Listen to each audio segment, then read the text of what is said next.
Ngayon ko lang makatikim ng bagong luto na itlog maalat. Tingnan nyo, masarap. So, ito yung itlog na maalat na basag na. So, kinuha lang namin yung pula at nilamas namin para maging buo. And I will slice. O, diba? Nakikita mo.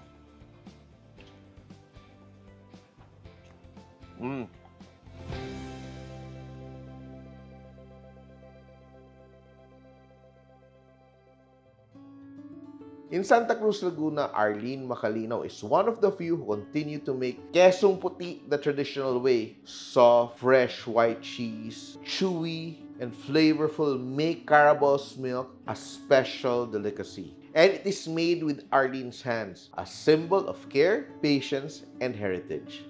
Ako po si Ginang Arlene Macalinaw. Dito po kami sa Santa Cruz, Laguna. Probably kami po ang unang-una ho talagang gumagawa ng quesong puti.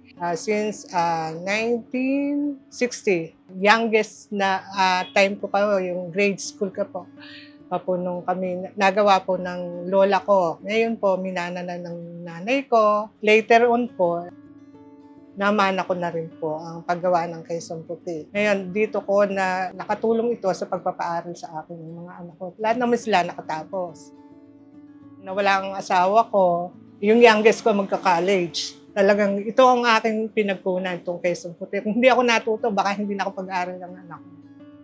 Then ngayon, yung pandemic, yung anak kong panganay, kami po ay nagkaroon ng idea kung ano pang pwedeng gawin sa quesong puti. Dito lang po talaga sa amin sa Macalinaw, quesong puti, nagawa ng quesong puti ice cream. Ito yung queso puti nila. Wow! Bone marrow lang yung peg. Ayan po siya. And ito siya, titikman ko muna siya na, alam mo, mahirap na kasi maghanap ng yung quesong puti na hindi daya, di ba? Yes. Di ba? Yung puro, di ba? May konting asim kasi there's yung complexity ba? Hindi maasim na maasim yung may complexity ba yung parang sa pag-ferment niya ng konti no overnight. Ito, naalala ko yung lolo ko dito kasi ito yung quality ng queso puti na mahirap na hanapin ngayon. Nakakataba ba to? Ayaw sabihin. Ikaw ha? Hindi naman. Hindi naman. Ito. Ito. Masarap siya.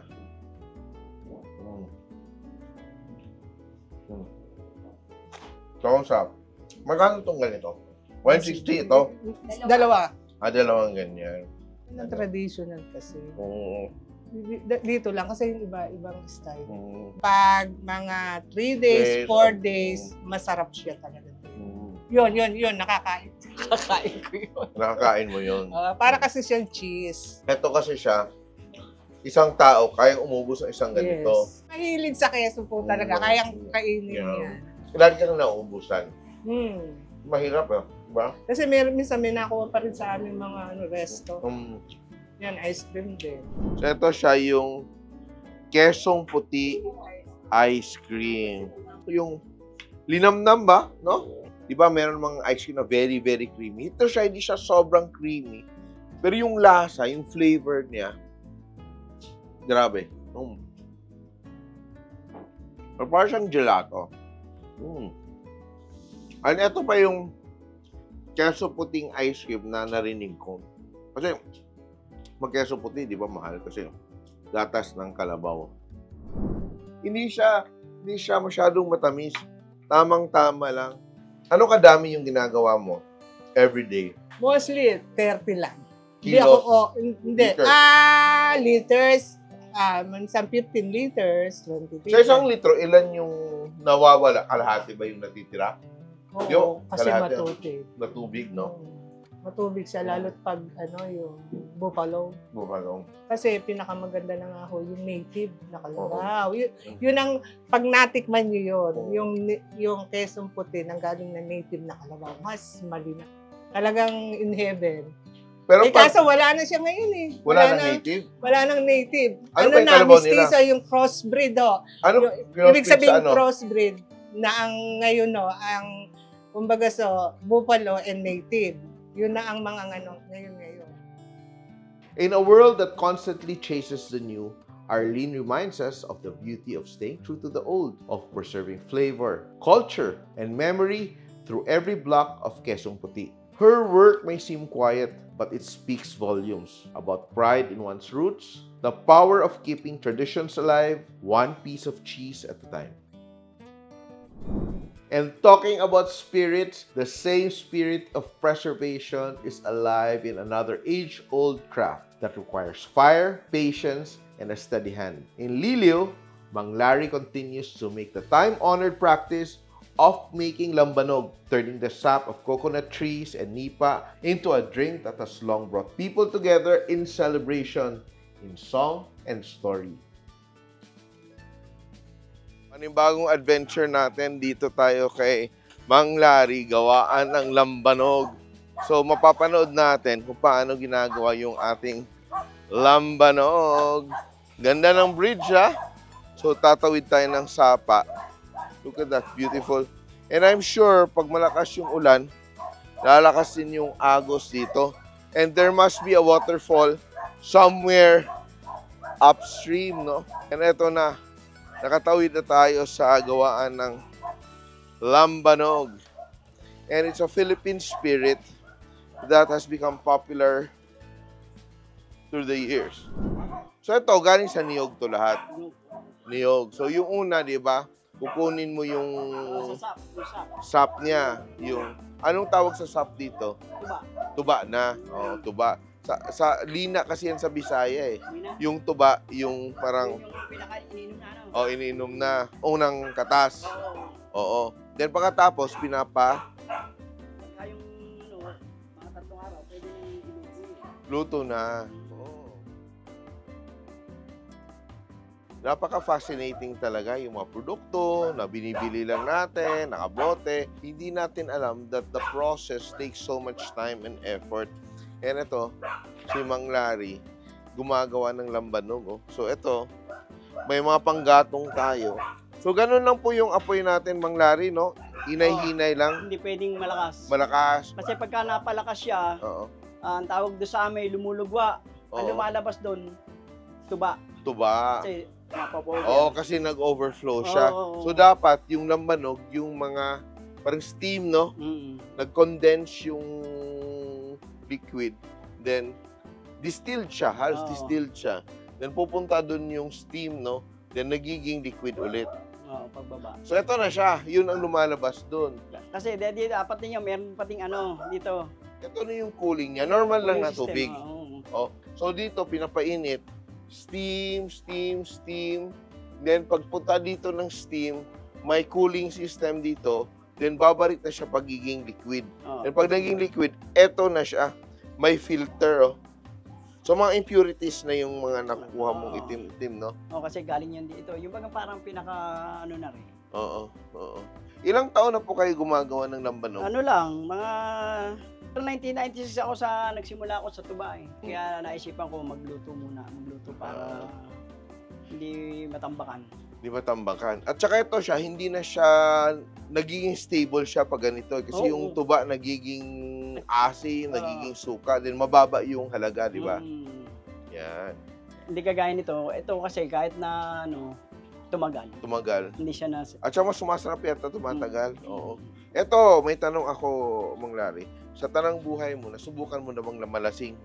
Lagi lasing. Lagi lasing. Lagi Kasi lasing gumagawa nga eh. Baka gumawa ka lang ng Minsan para... yung mga barkada, paparito.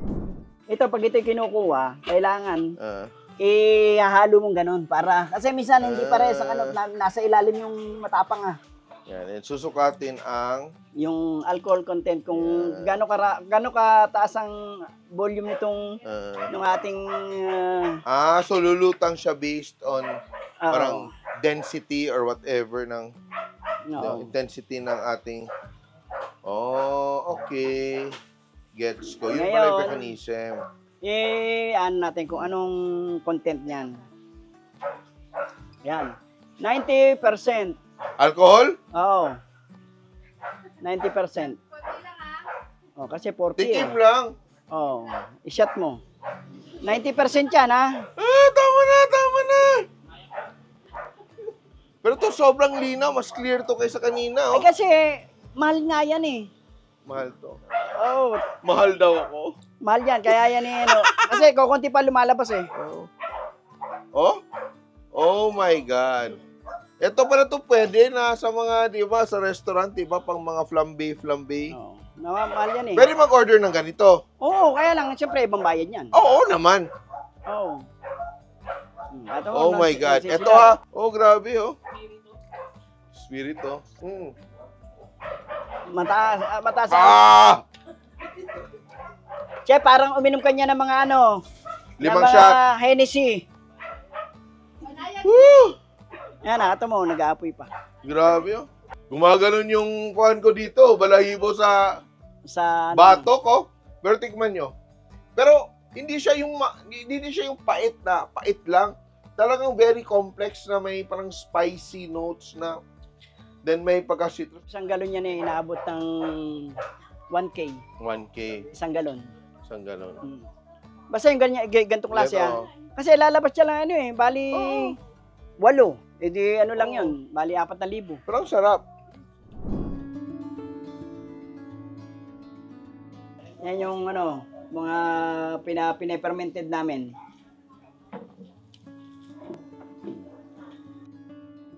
Fermentation to eh. Hindi kagaya ng ibang ano na ito medyo ano na to, pangbenta na to, ang ganitong klaseng kulay. Siguro mga ano to, mga 2 months. Oo. Pero meron pa mas matanda dyan. Parang ito, ayan o. Ito mga ganito, may uod. Yung bagang uod ng galing sa tuba. Yan, matanda na yan, kaya ganyan. Oh, sinasala lang yun, tinatanggal lang namin yung ano. Ano naman yun, yung ano naman yun, hindi naman yung uod na yung ano. Sa tuba lang. Oh, sa tuba lang yun. Yan o, mga matatanda na yan o. Saan ka natutong gumawa ng lambanog? Yung tatay ko. Ng Malit pa ako, lambanog? nagagawa ng tatay ko ng lambanog. Nung ako'y nakakasama ng tatay ko, mga ano eh, by 71. 97. Eh ako'y ano na noon, mga 6 na taon. Kasama na ako sa bukid. Pero yung sistema ng paggawa ng lambanog nung panahon na yun at ngayon, marami bang nagbago or halos pareho lang yung sistema? Parehas din. Parehas din. Walang pinagbago. Oo. Kaya lang ang pinagkaiba, maraming gumawa. Oo. Tapos yung iba, nag-commercial, Oo. umaangkat sila sa Batangas. Dinadayo ka talaga dito. Oo. So, saan mo binibenta itong mga gawa mong lambanog? Dito sa parting, mga makalapit bayan, mga Kabinte, Luciana, Pagsangan, Siniluan, Nagkarlan, Rizal. So, alaga mo talaga yung gawa mo kasi Mm. suki-suki yan eh, di ba? Oo. Tsaka ano, yung pag natikman nila, sabi, doon kay Mang Larry tayo bumili. Malalaman talaga. Di ano kabilis maubos yung benta mo? Tuloy-tuloy lang naman yung Oo. benta. Pero may peak season din, di ba? Ano mga panahon sa taon na malakas uminom ng lambanog? Yung gantong taglamig, yung mga papasko. O, parang papasko. Oo, kasi may lamig ang panahon eh. So ano, araw-araw ka gumagawa po? Araw-araw. Araw-araw? Kasi araw-araw yung harvest ng mga... Kasi tuba. marami nagdadala sa akin ng tuba. Ano ba yung araw mo? Anong oras ka nagsisimulang maggawa ng lambanog? Mga 4 o'clock. Sa madaling araw. Anong oras na naging lasing ka? Hapon na. Kasi tapos na yung gawa, di ba? Kasi ang dating noon mga barkada ko, mga 2 o'clock eh. 2 o'clock, di ba? Paghahapon. Swerte maging barkada ni Anong Larry, di ba? So araw-araw, ano kadami yung gawa mo? Basta ako 2 ng 2 load eh. Dalawa, so Maghapon, mga 100 plus, no? Magsisimula ako 4 o'clock, tatapos ako ng 10 o'clock. Medyo palamigin yung konting oras lang, mga 2 hours palamigin. Tapos, yan, sisigang na ulit ako ng 12 o'clock. Tapos ano, nga 6 o'clock na. Nga 6 hours. 6 hours namin 6 ginagatungan. hours ginagawa. Eto, lambanog. Purong lambanog gawa ni Mang Larry. And ito, di ba, pag tequila chaser, dito guyabano. Pwede. Diba, bright idea. Ito frozen to siya, frozen. So parang, why didn't I think of that? Di ba? Pwede. Sobrang interesting. Lambanog, then frozen fruit. So let's try.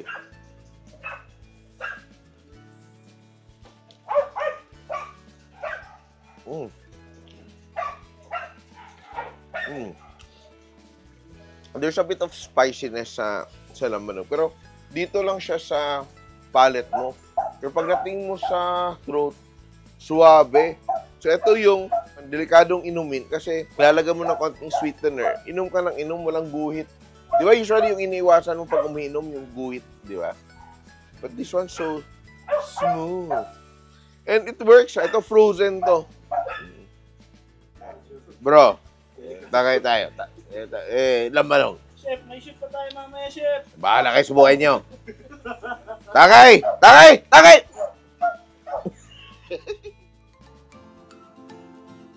And we have a feast in front of us. But before tayo kumain, may interpretative dance. Hindi na po kaya. Hindi na kaya. Ted's has been like an iconic food spot in Laguna for more than a decade na talaga siya, no? Binibisita talaga, di ba? Mga icons in the food industry, mga artista, and all that. Aling-talings halo-halo, simple! Simple.ph. Living made simple.